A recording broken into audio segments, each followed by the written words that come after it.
Hello, welcome, and it's so lovely to have you here, wherever this finds you, however, whenever.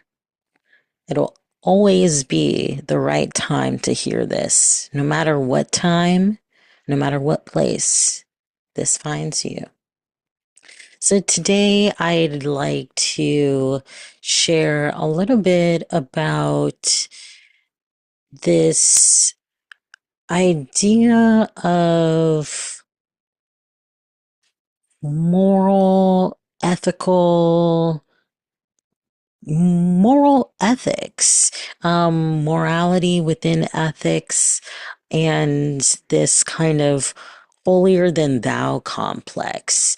Some of us may struggle with this kind of stance that says, "Oh no, we're the good guys. Those are the bad guys.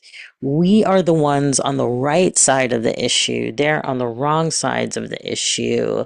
We're on the good side of the war. They're on the bad side of the war." And what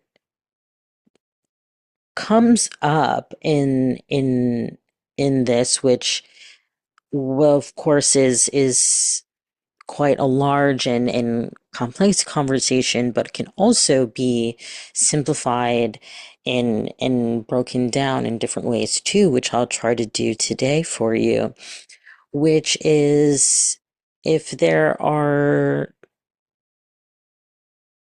two sides, three sides of a story, a situation, a conversation, a fight, a conflict, no matter how small or big it may be, no matter how many people are involved, the thing that is inherently not great and wrong or bad is the fact there is conflict or harm in of itself.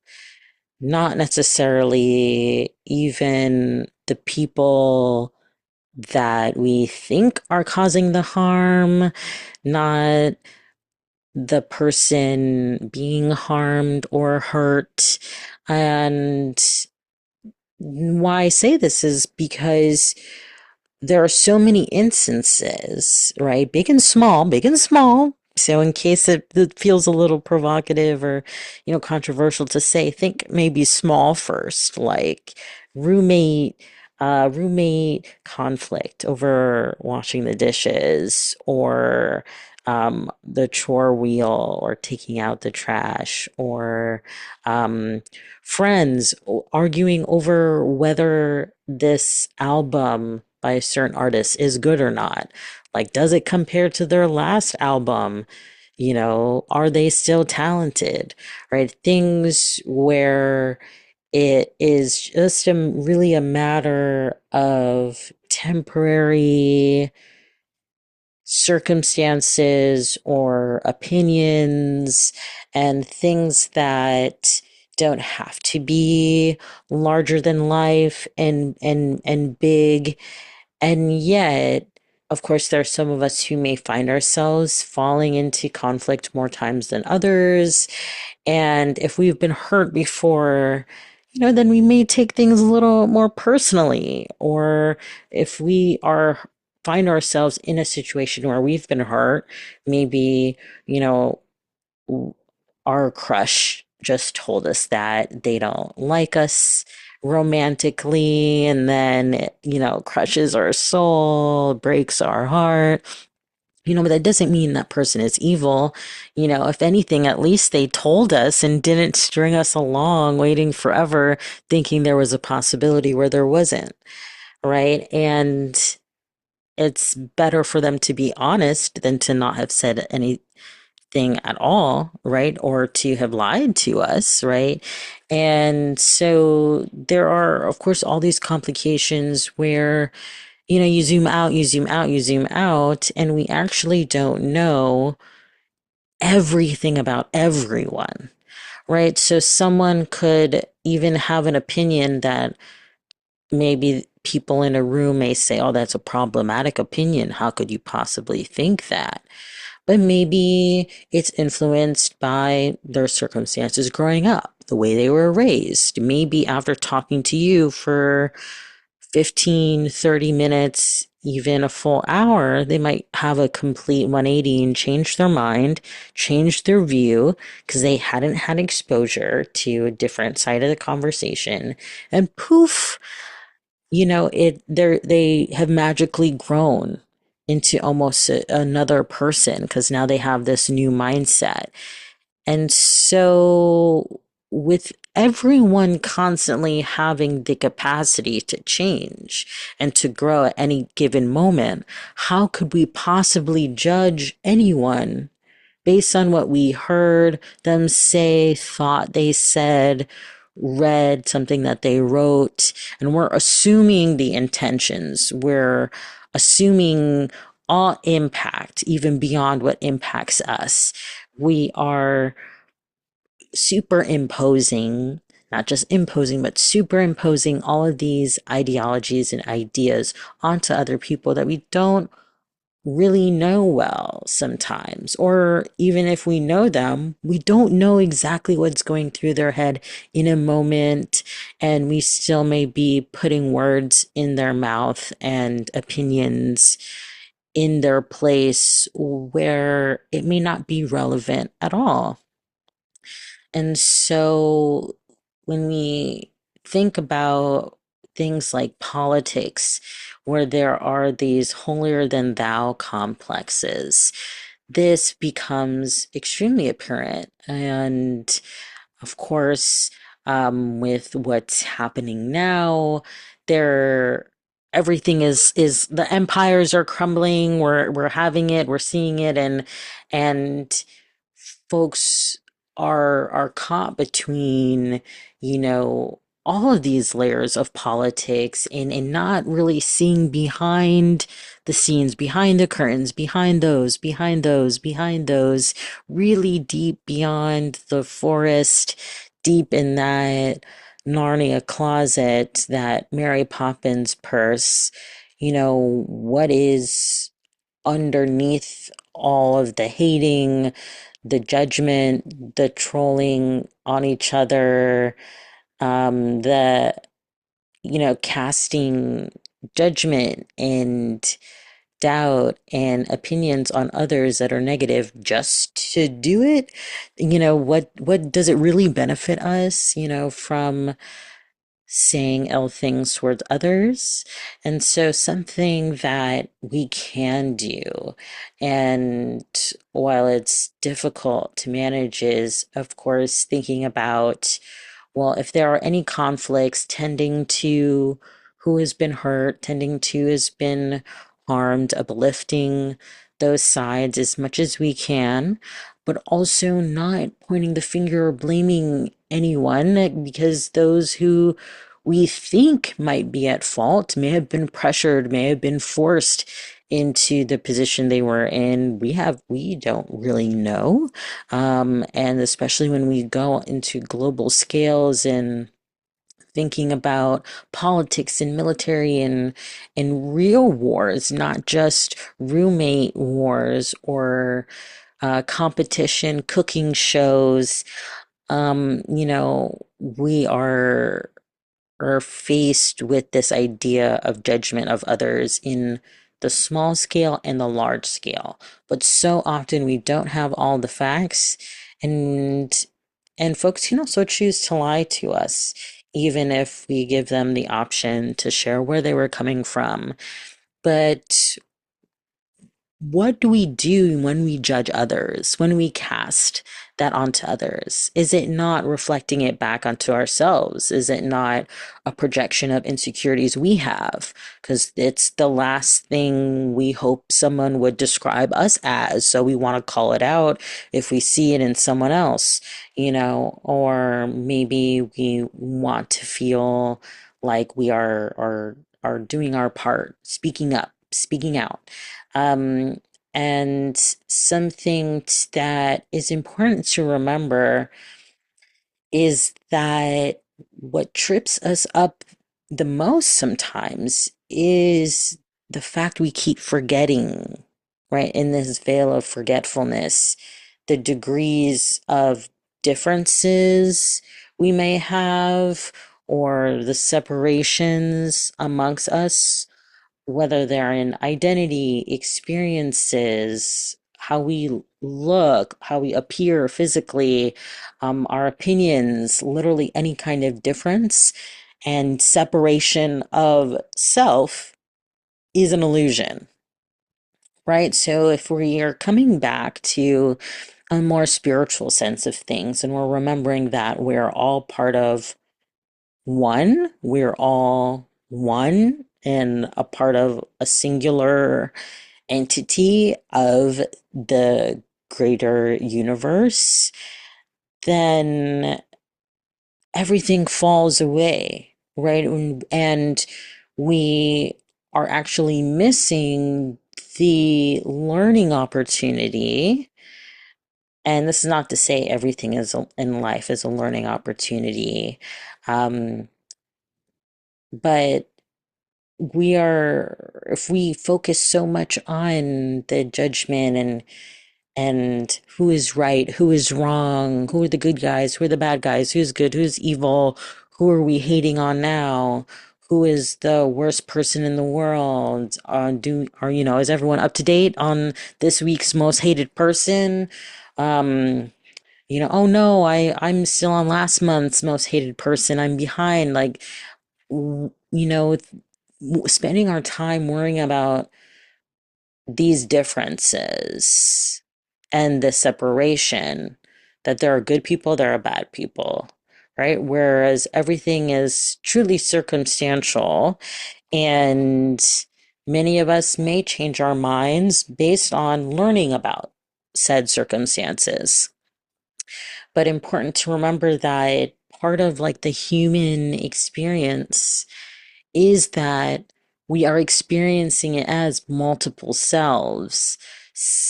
We have been a self that has expanded, multiplied, quote unquote, separated in order to experience diversity, experience differences, variance, dynamics, to experience, power play, to experience the like feeling touch and touching, giving and receiving simultaneously and also asynchronously.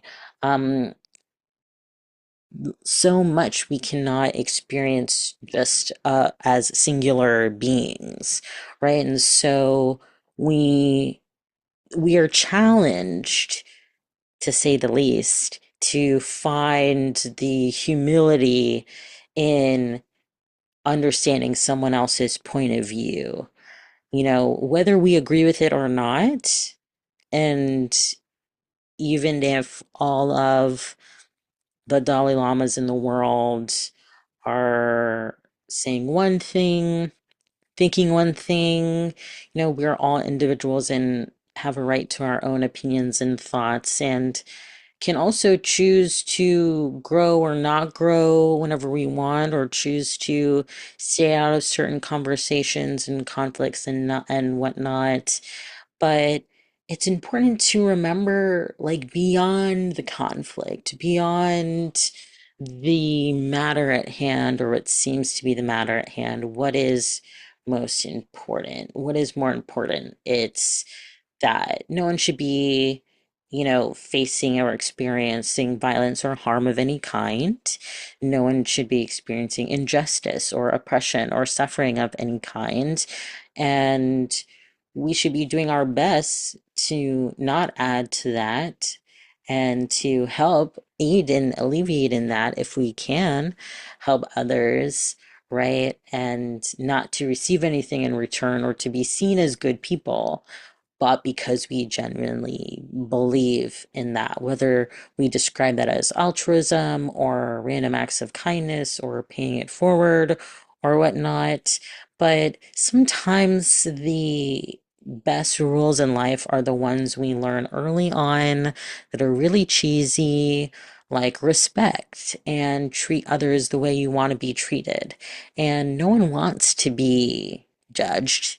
No one wants to be told that they're the bad guy or what they believe is totally wrong or incorrect or offensive. And, you know, they could be open to changing, but they also, if they're being told that for the very first time, need a minute, need a breather to take it in, to process, and to have that growing moment if that's appropriate in the circumstance, right? But when we think about our communication skills, our conflict resolution, it's important to remember, what is the real conflict here? Is it what I'm perceiving the conflict to be, or is it something deeper within me that I have unresolved that I'm now projecting onto this person and using this situation, the circumstance, as an excuse for this experience to unfold, for this opinion to come out, for this emotion to be expressed, for this psychological exercise, whatever it may be. But it's just important to really, as much as we may say, oh yeah, non-duality this, non-binary this. I don't believe in any binaries anywhere. There are no real binaries, and and I feel like it's said a lot. But who genuinely believes and practices this idea of non-duality and non-binary framework or anti-binary framework with everything, right? And even innocent versus guilty. Like, everything could really be subjective. And that's not to say let's throw everything out and have this big purge moment. But I am an abolitionist and an anarchist, and I do believe in getting rid of systems that perpetually just continuously punish people over and over again for something they have learned from, grown from, or was an accident, or if they were incorrectly charged to begin with. So much complicated when it gets to politics and the justice system and all of these big and large ideas. But because it gets complicated when we zoom all the way out, it's important to think about how these things show up in bite-sized formats where we can actually learn how to give grace to people in our everyday lives, such as roommates, friends, lovers, special friends, neighbors, sales associates, restaurant workers, arts administrators, whoever we're interacting with on a day-to-day basis or on an every other day basis, what have you. How can we pull back a little bit of the gavel in hand, calling people out, calling people in, very quick to be a judge, to judge others, to cast judgment? How can we clock ourselves and then learn how to think and appreciate diversity more and in opinion, in thoughts, in frameworks and ideologies and all of the differences in way people may value certain things in life. How can we think expansively and say, okay, I have different values and I don't value the same things you do, or I do, but to different extent, or I prioritize those values differently, or if I had to choose, I would choose certain values over others. And how can we still have that respect? How can we still love that person even if their whole belief system and identity seems to contradict our own? How can we still have compassion and love for that person even if they can't are not ready to give that back to us, right? How can we entertain the idea of not judging and just accepting, not judging but just loving, not hating but just having that compassion, extending that grace towards this stranger, towards this person that maybe we don't know that well, and we don't know at all, right? And so when we think about a neighbor or a stranger on the street, or someone who accidentally bumped into us on public transit, or even a politician, a celebrity in the headlines, do we really know these people? And even if we did, does that still give us permission to judge them? And even if we had permission, even if they gave us permission to judge them, would we? Should we?